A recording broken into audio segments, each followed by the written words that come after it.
Ralph has a long history, and I wrote most of it in the email, so I'm not going to go over that again. Most of you probably read what I wrote, but just real briefly, he's had a long history of association and working with people in the alternative technology field for a long time, and he's most known for working with Otis Carr, who's a protege of Nikola Tesla, and working on an actual prototype of a spaceship, and he'll talk about that, among other things.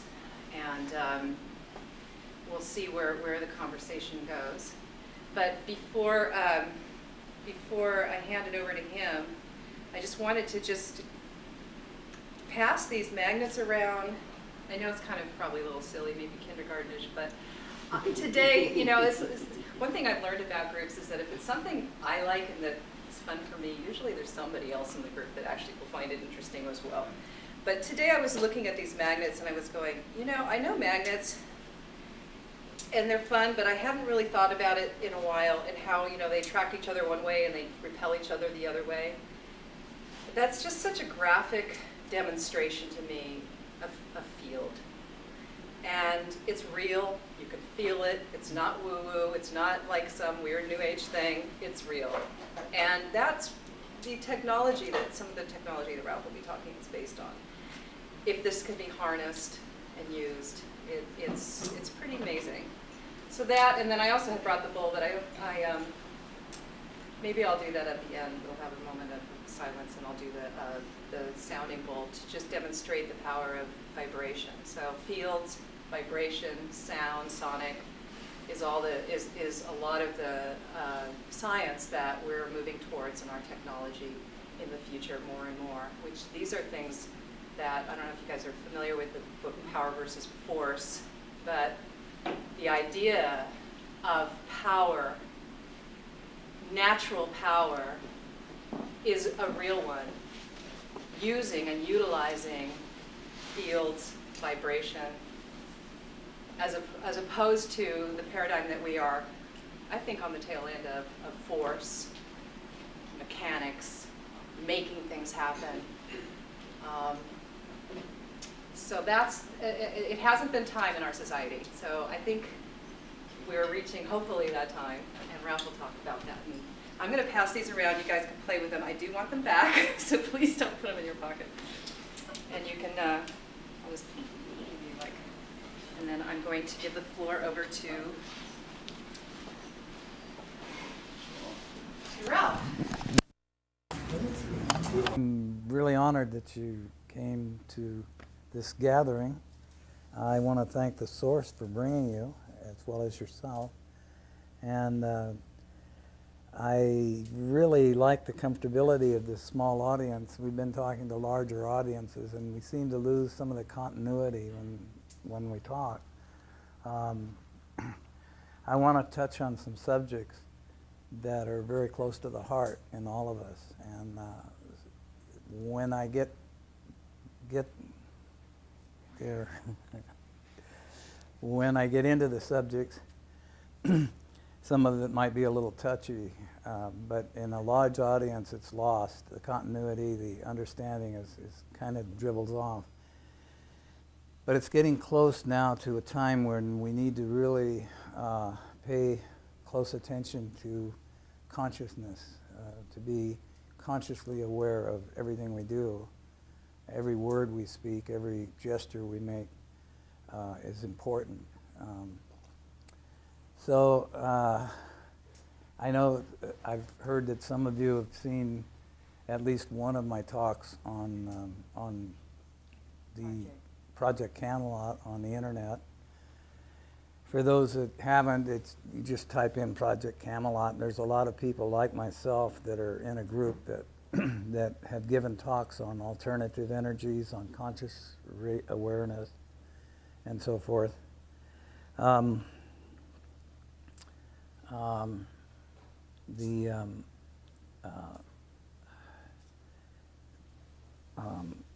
Topics that I'd like to talk about, and if you have any questions in a particular area, if you keep them to a minimum of moments to ask the question.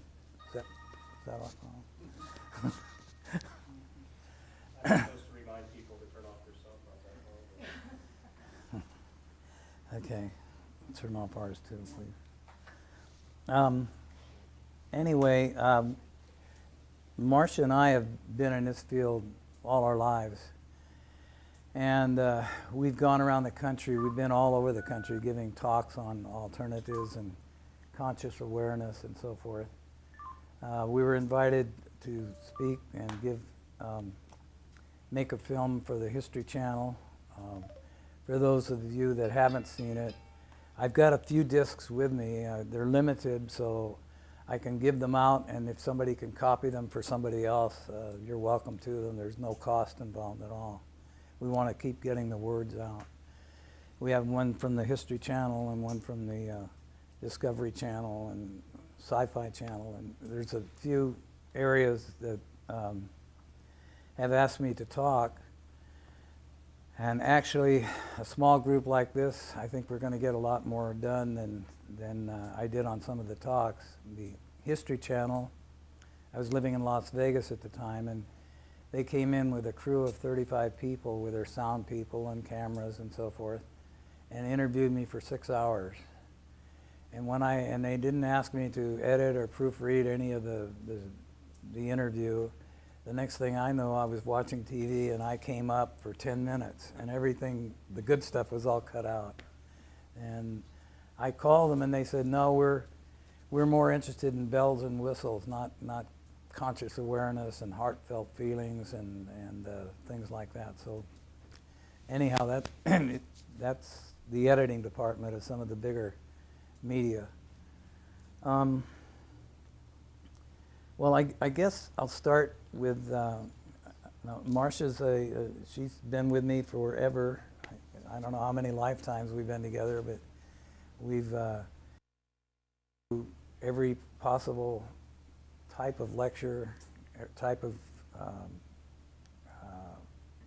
groups of people that we've talked to. And she's been my right hand and my assistant and my best friend. And I've known this guy over here, he's a real brother, Dixon Danger. He's a local. I guess a lot of you guys already know him. And thanks to Jewel, she introduced Dixon to me when I was building an underground house in the replica of our 45-foot craft that we built in the late 50s and early 60s. But they came all the way to Arizona, and we met, and we've been good friends ever since. And he's closer than my brother. We just get along very, very well together. And the same with Jewel. And I met Ron here a long time ago, and I know Ron somewhat. I want to get to know him better. So I guess I'll start with give you a brief idea of where and how I got my information. I did go to academia. I went through school and college. Some college I was studying for marine biology and oceanography. And I got to a point where I realized that it wasn't going anywhere. It seemed to be going in circles. It wasn't giving me any answers that I really needed to know. One such incident that turned me away from academia happened in Santa Cruz High School. When I was going to high school, the teacher was teaching physics. Said the topic happened to be on bumblebees that can't fly. Aerodynamically, there's no way. Science says they can't fly. And at that moment, I looked out the window. It was the second story of this high school. I looked out the window, and there's a bumblebee staring me in the face, just kind of levitating there.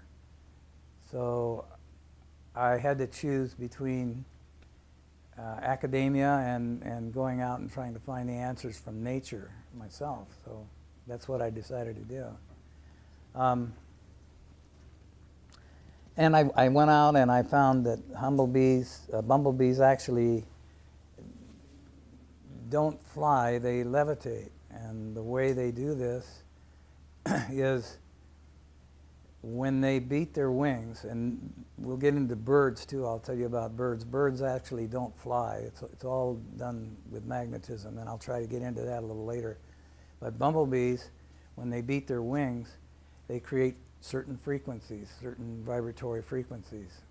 And when they reach the resonant frequency of their surroundings, and 8.5 being the resonant frequency of the Earth spinning around, 8.5, 8.7. When they reach that frequency, this beating of the wings starts a reverberating effect in what's called a resonator cavity that's located next to the larynx inside the bee. And this vibrates back and forth until it reaches the resonant frequency of its surroundings, and it actually then goes to what's called, or known in many circles, as 0 point. You've nullified the force of what's called gravity. Actually, gravity is just a name that we give to something, and there's really a lot more to the picture than the name. I'll try to get into that in magnetism. But anyway, I met a person by the name of Arthur Aho, who wrote a book that was called Tomorrow's Energy Need Not Be Fuel. And in that book, he explains just what I was telling you about the harmonics, about resonant frequencies. And so that got me really going into looking into deeper areas of meaning of what that represented. I was raised not too far from here in Paradise, California, which is over the hills away, next to Chico, and we had to walk back and forth through the woods, my sister and I, 7 miles round trip. So I got very acquainted with nature and all the things that happen quite naturally. And one of the things was a giant anthill, a bunch of ants swarming around it, and I wanted to find out what was going on, and I made the mistake of taking a stick and poking it in there and moving it around, and found out they didn't like that, and they stung me all over my body, and I went home with quite a body ache for the next mile or two.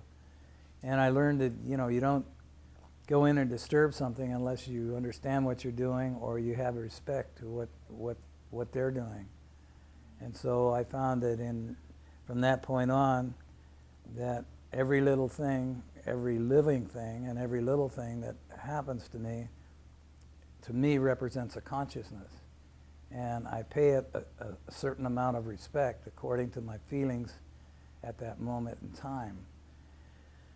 And I found that equates to resonant frequencies that I was talking about earlier, that once you take the moment to give to something, if you wait, it will give it back to you. And you'll feel, if you're sensitive enough, you'll feel the resonance coming back to you from whatever it is. It could be a rock, a tree, a person, or anything. And I've learned that's opened up a whole new world for Marcia and I both, because we've been doing this now for quite a while. We resonate with everything that comes in our way, and we found that talking to trees is not a fallacy, it's a reality. That it really is an absolutely astounding thing. And rocks and frogs. Marcia's got a pet frog now on the farm. We've got, thanks to Dixon, we are caretakers now, or stewards of the land on, you mind me mentioning that? Mm-hmm. On 40 acres up in Willits. And we found, well, maybe I better get to that a little later. I'll bring you up to that point. I'll tell you where and what happened before we got to the land. Well, anyway, I went out and started studying natural law. That's my forte. And magnetism. That's been my basic goal and focus all my life has been magnetism.